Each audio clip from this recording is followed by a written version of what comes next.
여러분 안녕하세요. 여수 마케팅 농부 여수 만홍입니다. 저는 제 김장밭에 나와 있습니다. 김장밭은 여기도 있지만 나중에 뒷 영상으로 보여드릴게요. 다른 곳에도 약 한 7, 80포기가 있는데요. 이렇게 보면 굉장히 적은 것 같죠? 하지만 100포기가 넘습니다. 지금 요것만 가지고도. 나중에 좀 자세히 보여드리고요. 제가 오늘 이 영상을 찍게 된 이유는 제 SNS를 통해서 어떤 분이 그러시더라고요. 지금 강원도 쪽인가 봐요. 강원도는 좀 추웠어요. 근데 이제 김장을 11월에 하잖아요. 저희는 12월에 해요. 그러니까 아직까지도 한 달 이상 남았거든요. 그래서 좀 늦게 무씨도 뿌리고 그 다음에 배추 정식도 좀 늦게 하는 편인데 11월에 김장하시는 분들은 배추가 지금 이제 많이 커야 되고 무도 많이 커야 하는데 너무 안 컸다고 걱정을 하시는데요. 요번에 혹시 실패를 하셨더라도 이제 내년을 대비해서 원인을 정확하게 분석하셔야만 내년에는 성공적인 김장 채소 농사 짓겠잖아요. 그래서 어떤 것이 원인인지 제가 오늘 동영상 찍는 걸 보시고 그 다음에 한번 확인해 보시기 바랍니다. 저 같은 경우는 세 가지를 조심하거든요.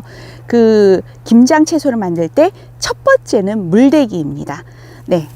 하늘에서 비만 일주일에 한 번씩만 꼬박꼬박 내려주면 제가 볼 때 추비를 그렇게 많이 주진 않아도 될 거예요. 왜냐하면 이 비에는 질소 성분이 많기 때문에 그것만 줘도 충분하지만 저희 여수 같은 경우 지금 이 남쪽 지방은요 9월에 태풍 한 번 없고 지금 10월에 비 한 방울도 안 내렸어요. 정말 비다운 비가 한 번도 안 내리고 아침에 이슬이 내린 게 다거든요. 얼마나 가물겠어요. 그래서 그냥 하늘에서 비만 떨어지길 기다렸다고 하면 배추가 아마 자라지 못했을 거예요. 저희 배추는 비가 올 때에는 당연히 물을 안 주지만 일주일에 한 번 정도 비가 오지 않았을 경우에는 한 2번 정도는 물을 줍니다. 그리고 물 주는 거는 어떻게 주는지 그거는 나중에 이제 배추 밭에 가서 설명을 드릴게요. 자, 물입니다. 이제 첫 번째는 물이에요. 물을 일주일에 한 2번 정도는 줘야 된다는 거. 비가 올 때는 패스 안 줘도 됩니다. 두 번째는요 영양소 성분이에요. 어떤 분은 나는 퇴비만 넣고 농사를 지어도 잘 됐어 하시는 분들은 비가 내렸기 때문이에요. 비가 내렸기 때문에 거기에 그 비에 질소 성분이 많고 이제 다른 요소들이 있기 때문에 충분히 농사가 됐겠지만 만일에 비도 내리지 않았어요. 그리고 수돗물만 줬어요. 그러면은 얘네가 제일 잘 자라지 못해요. 그 다량 성분인 NPK, 질소, 인산, 칼리가 충분히 있어야 되고 그 외에 미량 성분이 있어야 되는데 일단 여기 우리 퇴비 좀 넣었잖아요. 퇴비 넣었고 그 다음에 약간의 그 밑비료 넣었을 겁니다. NPK를 넣었고요. 그 다음에 추비를 넣어줘야 되는데 추비 같은 경우는 배추는 한 3번 정도 넣습니다. 저 같은 경우는 3번 정도 땅을 파고 넣고요. 그 다음에 한 3번 정도는 옆면 시비를 하는데요.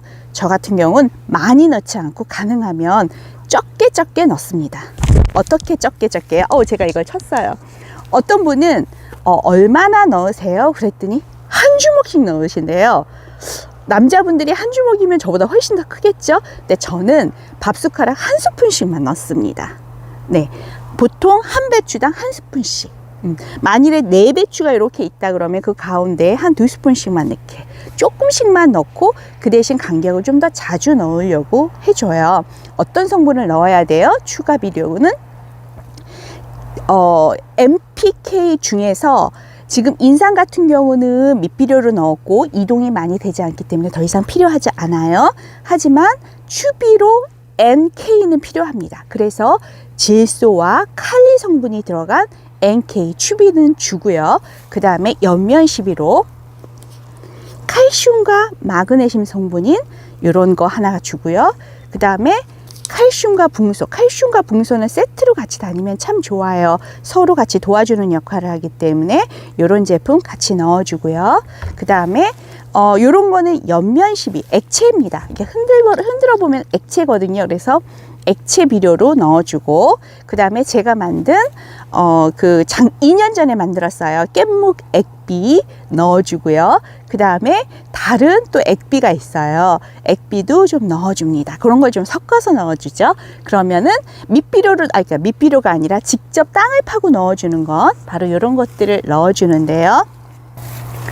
NK스타 이런 추비 전용 제품 넣어주고요. 이런 성분은 직접 보세요.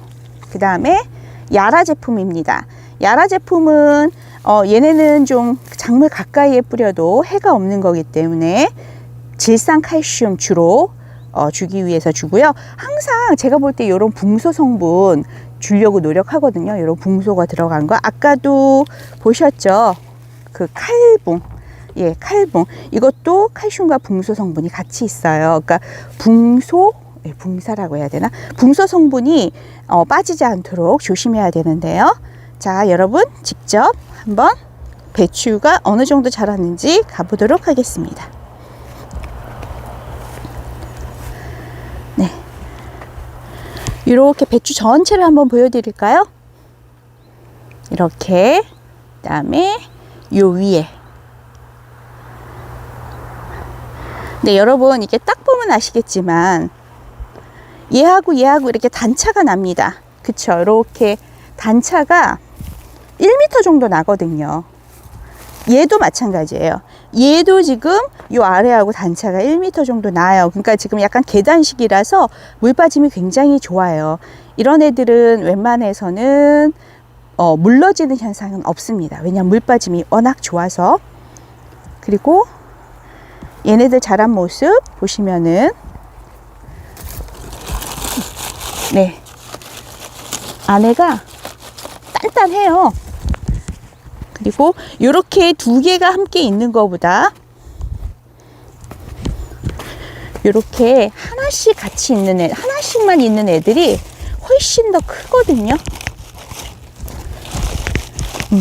단단하거든요. 근데 얘네들 앞으로 제가 볼 때 한 달 이상 더 자라야 돼요.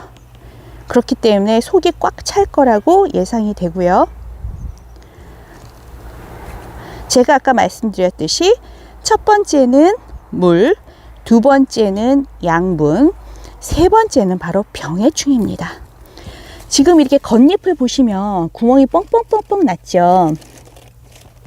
구멍이 뻥뻥뻥뻥 났어요. 근데 뭐 겉에 잎은 상관이 없는데, 자, 조금 좀 큰 애들 볼까요?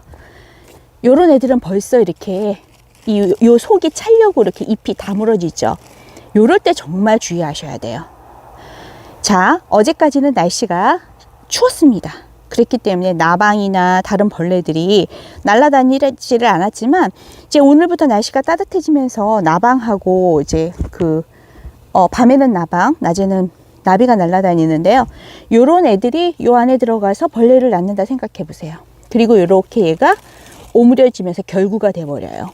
이 안에서 자기 세상인 거죠. 뭐 다 파먹고 놀 거예요. 그리고 애벌레보다 더 무서운 건 바로 진딧물입니다. 진딧물이 요 안에서 끼기 시작하면 정말 대책이 없거든요. 제가 처음에 이 진딧물 관리를 끝에 안 했다가 어떻게 됐냐면 정말 절망했습니다. 이거 이제 배추 김장 담는다고 이렇게 잘라봤더니 안에 진딧물 투성인 거예요. 진딧물 투성이면 어떻게 되는 거 아시죠? 씻어도 잘 안 없어지고 배추 김장 담을 때 정말 짜증나서 버려야 돼요. 자, 제가 위에 밭 왔어요. 위에 밭에 배추 지금 이렇게 자라고 있고요. 지금 한 포기도 물른 배추 없이 잘 자라고 있죠. 앞으로 한 달 정도 더 자라면 안에가 속이 꽉꽉 찰 것 같아요. 자, 이렇게 배추 보여드렸고, 세 번째 병해충에 관해서 조금 더 말씀드릴게요. 초기에는 얘네들이 이 겉잎 같은 경우는 초기에 지금 벌레가 많이 먹었던 거거든요. 요때는 벌레 약을 좀 하셔야 돼요. 근데 만일에 벌레 약을 제대로 안 하셨다 그러면은 생장점을 파 먹어버리면 이 생장점이 파괴되고 나서 다시 산다고 하더라도 일주일에서 열흘 정도 시간이 걸려요. 그러면 얘가 제대로 자라지 못하겠죠. 그리고 그 병해충에 시달린 배추는 다시 회복되는데 그 수세를 회복하는데 시간이 많이 걸리거든요. 그래서 해충 방제를 제대로 해주셔야 되고, 그리고 이렇게 요거는 그래도 그 광합성 작용을 하겠는데 너무 많이 파먹어서 광합성 작용을 하지 못하면 배추가 그것도 영양 성분이 제대로 전달이 안 됩니다. 그래서 그 김장 채소가 제대로 안 됐다 그러면 세 번째는 병해충 방제가 제대로 됐는지도 확인을 하셔야 돼요. 자, 이렇게 어느 정도 보셨고요. 아, 그리고 물 주는 거 아까 말씀드렸잖아요. 물 주는 거 초기에는 이 위에다 이렇게 주셔도 돼요. 이 위에 뭐 분무기를 뿌리든 밑에 점조고수를 하시든 하셔도 되는데, 마지막 세 번째 그 이 물주기 할 때, 후기에 물주기를 할 때에는 가능하면 이 고랑 쪽으로 물을 주시면 더 좋을 것 같아요. 만일에 물을 이 위로 주시면은 이 안으로 물이 들어가서 이 배추가 혹시나 물러지거나 썩을 수 있기 때문에 그런 거 주의하셔야 되거든요. 제가 보니까 여기에 지금 배추 벌레는 입 앞이 아니라 입 뒤에 있어요. 입 뒤에. 이런 애들은 광합성 못 하겠잖아요. 그러니까 이런 거 배추 잎에 벌레가 얼마나 많이 있는지 그런 것도 잘 보셔야 합니다. 네, 김장채소 무입니다. 무 같은 경우는 지금 여기 좀 빽빽하게 자라고 있는데요. 제가 비닐을 씌웠기 때문에 비닐 중간에 뜯어줬고요. 그 다음에 약간 초록빛이 더 진해야 되는데 약간 덜 해요. 약간 연두빛이 나서 얘네들 같은 경우는 NK 튜비 줬고요. 그 다음에 나이트라보 야라 질산 칼슘 들어있는 제품 줬습니다. 그리고 어떤 제품도 주냐면은 요것도 줍니다. 요게 뭐냐면은 NPK라고 해가지고 천배 당도 높이기라고 했는데, 요거는 농업대학에서 만든 거거든요. 예, 농업대학 또 제가 2년 전에 만들어 놓은 깻묵 액비도 줍니다. 깻묵 액비는 질소가 많이 들은 거예요. 그래서 질소도 그냥 인스턴트 질소가 아니라 직접 만든 질소이기 때문에 좀 안전하게 질소 성분 조달할 수 있을 것 같습니다.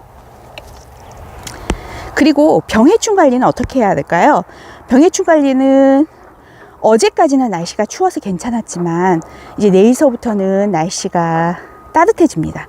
그리고 좀 전에는 날씨가 따뜻하니까 나비랑 나방도 날아다니더라고요. 그래서 걔네들 같은 경우는 조심해야 합니다. 걔네들이 날아다니면 아이고 따뜻해서 좋다가 아니라 곧 벌레가 생기겠구나 라는 생각을 하시고 준비를 하셔야 돼요. 자, 그러면은 후기까지 관리 잘 하셔서 맛있는 김장 담으시기 바랍니다.